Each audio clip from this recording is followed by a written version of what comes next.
Yeah, that's right, Tom. Just the president putting out a statement. He left the White House a little while earlier today. Clearly, they were expecting this. The Trump campaign prepared with a statement from the president. So it is a lengthy statement.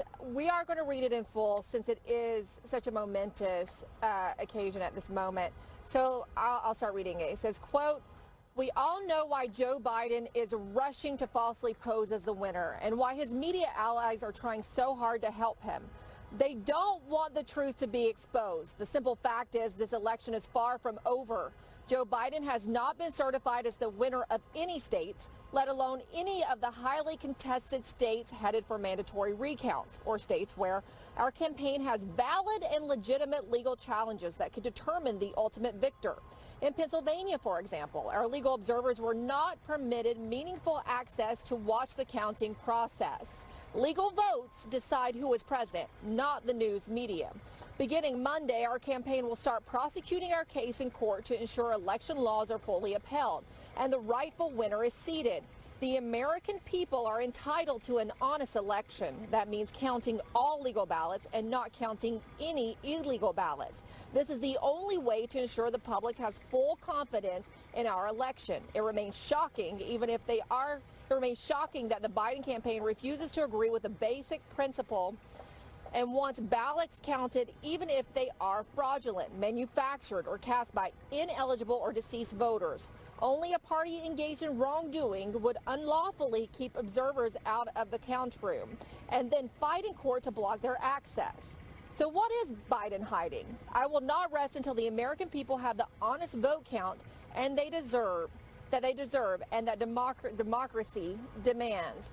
Now, Tom, we've been hearing from more officials in the Trump camp, specifically Jenna Ellis, who's often on this network. She sent me her statement, which says media coordinated efforts are attempting to simply declare Joe Biden the president and ignore the rule of law.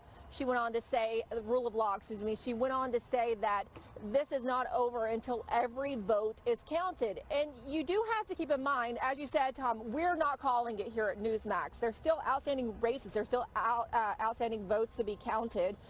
In addition to that, there are these recounts that are supposed to happen in Wisconsin and Georgia. There's questions about Arizona. There's Pennsylvania, particularly. We heard from the president's legal team there today. They're filing several lawsuits. In addition to that, there's something before the Supreme Court in regards to that state and a 3-day extension. Some of those ballots might be thrown out after November the 3rd. They've been asked to be segregated in case the court rules that the November 3rd deadline extension of 3 days, extending it to yesterday, was not valid. So there's still a lot of questions about this. And so the Trump team is saying that declaring Joe Biden president at this point is very premature.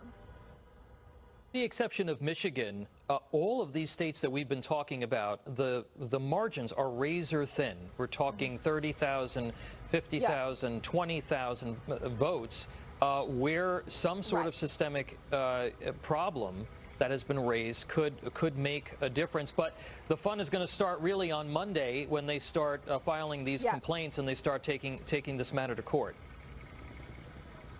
That's true. And you mentioned that it is razor thin in most states but Michigan, but the Trump campaign and the RNC still have a lot of grievances in Michigan. And if you've seen, RNC Chairwoman Ronna McDaniel was in that state yesterday doing a press conference about some of the evidence of fraud they say that they have found specifically in that state. There's also news today of a whistleblower in the state of Michigan working with the FBI regarding the backdating of ballots that came in, the postmarks on those to make them seem as if they were valid. And there's just questions about the statistical anomalies of votes that were found in states like Michigan and Wisconsin that came in the middle of the night that went almost 100% for Joe Biden. And in addition to that, in different states, just a lot of questions that they feel need to be resolved before you can declare either Joe Biden or President Trump the winner. Yeah, and you know, the timing on all of this, Emerald, still certainly fascinates me. We talk a lot about media collusion with the Democratic Party, and you know, here we have the president just leaving the White House. We believe to go to his golf course to play around the golf, and he deserves to be able to do that. We have the press conference that Rudy Giuliani is going to hold in Philadelphia happening, and at the very same time, all of a sudden, all of the networks, with the exception of Newsmax, decide that this is the time that they are going to call the election.